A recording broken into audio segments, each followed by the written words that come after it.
Harshad, mutual fund industry, mutual fund investment आणि सेबीचं एक भूमिका असा आपण एक विषय आपल्याकडे घेतलेला आहे. आणि जी बघितलं की पण गेल्या 15 वर्षामध्ये म्युच्युअल फंडमध्ये जे ॲसेट अंडर मॅनेजमेंट आता 80 लाख कोटी हा विश्वास आहे गुंतवणूकदारांचा. अर्थात ते विश्वासाला सार्थ ठरण्यासाठी माहिती त्यात रेग्युलेटर आपल्यासारखा त्याचा पण खूप वाटा आहे. हा एवढा रिस्पॉन्ड मिळण्याचं काय कारण तुमच्या मते वाटतं? धन्यवाद. तर सेबी नेहमी गुंतवणूकदाराच्या संरक्षणासाठी तत्पर असतं. तर ही जी वाढ आहे 2014 मध्ये ॲसेट अंडर मॅनेजमेंट जे होतं म्युच्युअल फंडचं ते 10 लाख कोटी होतं, ते वाढून 2025 मध्ये जसं आपण सांगितलं 80 लाख कोटीच्या पुढे गेले. जवळपास 8 पटीने वाढ झाली आहे. तर ही जी वाढ आहे ती फक्त आकड्यांची वाढ नव्हे तर गुंतवणूकदारांनी म्युच्युअल फंड उद्योगावर आणि सेबीवर दाखवलेल्या विश्वासाची वाढ आहे.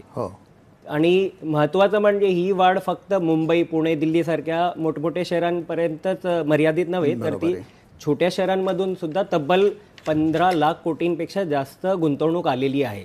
तर ही आर्थिकरीत्या सर्वसमावेशक वाढ आहे. आणि गुंतवणुकीकरता सेबी आणि हे आपण वाटचाल अशी करत आहोत की ज्याच्याने लहान वयातून सुद्धा तुम्ही गुंतवणूक करू शकता आणि कमी उत्पन्न गटातल्या लोकांना सुद्धा गुंतवणूक करण्याची सोय उपलब्ध करून दिली आहे. म्हणून भारत हा एक सेवर्स पासून स्मार्ट इन्व्हेस्टर्सकडे वळत आहे आणि साठवणूक करण्यापासून गुंतवणूक करण्याकडे वाटचाल करत आहोत. बरोबर आहे. बचतीपासून गुंतवणूक हा आहे. आणि तुम्ही म्हणालात ते बरोबर आहे की अगदी लहान वयात जर सुरुवात केली की आता SIP द्वारे सुद्धा तुम्ही अगदी कमी अमाऊंट सुद्धा SBIचा SIP तो 200 रुपयापासून सुरुवात आहे. तर मूळ प्रवाह